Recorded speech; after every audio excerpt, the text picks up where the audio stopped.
I'm really sorry to start the show this way. We're working to make life more affordable, deliver you the supports you need. So let's go over the 5 different benefits we're delivering this month. First is our newest benefit, which we recently passed in the House of Commons, called the grocery rebate. If you're a family with 2 kids earning a low or modest income, you could receive over $450. That's going out on July 5th, and about 11 million Canadians will be eligible. Another one is the GST HST credit. This is a payment that goes out tax-free to individuals and families with low and modest incomes. If you're a single Canadian, you may be eligible for up to $496 a year, with payments also going out on July 5th. If you're a family with kids, you probably already know full well about the Canada Child Benefit, which is hundreds of dollars a month tax-free to help you with the high costs of raising children. Well, every July, that amount is adjusted based on your family income and indexed to inflation. So coming July 20th, you'll get the updated payments. If you live in any of these provinces, you'll be receiving your summer pollution price rebate between July 14th and July 21st. Summer pollution. More money back in the pockets of families while fighting climate change and protecting our environment. And finally, payments for the Canada Pension Plan will be delivered on July 27th. If you're retired, this money is here to support you and will vary based on your previous income. That was a lot of information, and you can find out more about each of them at canada.ca/benefits. But at the end of the day, what you need to know is this. And then it loops together. And then it loops back. I'm sorry we had to start with that, but we have to. Oh my effing G is indeed the level of absurdity. Parody and reality have crossed paths, have merged. This is the most it's just crap. I mean, it's just crap. Not that I produce the highest quality stuff, but I can edit a video in my car on my iPhone in 15 minutes, and it would look like a Stanley Kubrick movie compared to this crap. Did you hear me? I got to bring up the part. It was somewhere about here. It was here. Receiving your summer pollution price rebate. Your summer pollution price rebate. What in the bloody hell are you talking about, Justin? What does it do, by the way? Between July 14th and July 21st. Your summer price pollution rebate. It puts more money back in the pockets of families while fighting climate change and protecting our environment. Do you know what it does to fight climate change? Canadians who have had your taxpayer dollars taken from you so that they can give you back pennies on the dollar that they took. It does jack squat for climate change. It does jack diddly squat. Like, people don't even understand this. You could shut Canada down entirely. You could prevent Canadians from breathing. Canadians and Canada, I believe, are responsible for 1%, 1.5% of global emissions. Even if you assume that global emissions are the be-all and end-all of the climate crisis. So you could shut Canada off, and it will do nothing for the purported climate crisis, in as much as you are even inclined to believe that such a climate crisis exists. Now, but by the way, Justin, by the way, did you notice how he said, there's upwards of 11 million Canadians that are eligible for the grocery rebate, which means that there are upwards of 11 million Canadians who are having trouble paying for their groceries.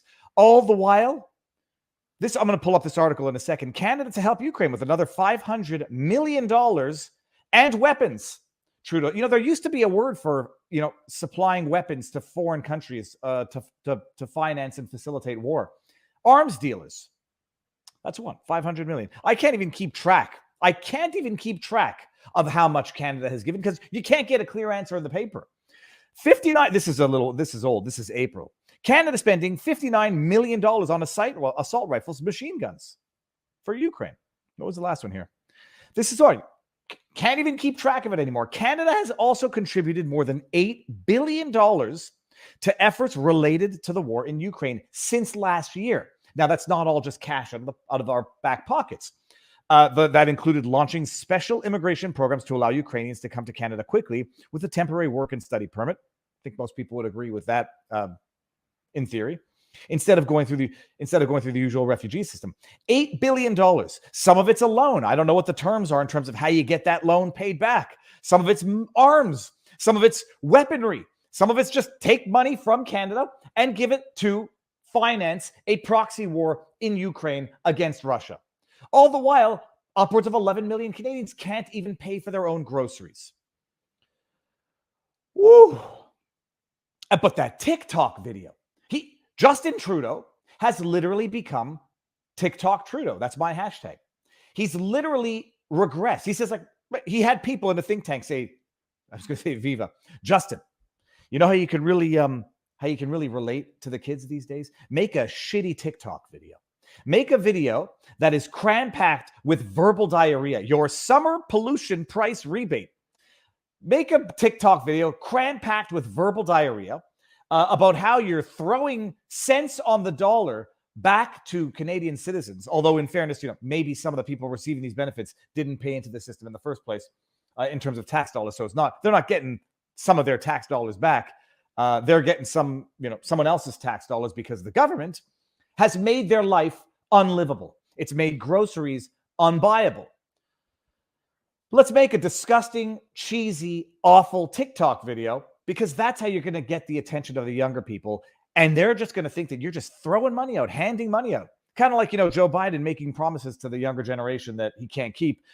Justin Trudeau is just throwing cash around. $450. You get $498 if you have kids. It's amazing. The government has shut you down, ruined your business, ruined your livelihood, transferred massive amounts of wealth elsewhere out of your pocket, driven up the price of gas, driven up the price of groceries because of a proxy war that they're fighting in Ukraine versus Russia. However you feel about that, I think it's pretty well accepted now that it is a proxy war that is being fought using Ukraine and Ukraine civilians to not deplatform, for regime change in Russia. Let's cause a slew of problems and then make a crappy TikTok video about how we're giving you back a few dollars because of how we've destroyed your lives. That's pretty much it. Oh yeah, and by the way, we're just going to replace you in your own country as well, because Canadian population is not growing enough. People seem to be leaving the country, and how do we falsify that statistic in order to be able to claim through our dishonest government-subsidized media that Canada is growing and really doing great, according to Bloomberg? Canada is totally winning, according to Bloomberg. What do? To counter declining population, emigration? Open your freaking borders, limitless immigration, such that by the end of the century, Canada's population is expected to more than double because of immigration. Nothing wrong with that if you're, sort of into that type of policy, but appreciate it for what it is.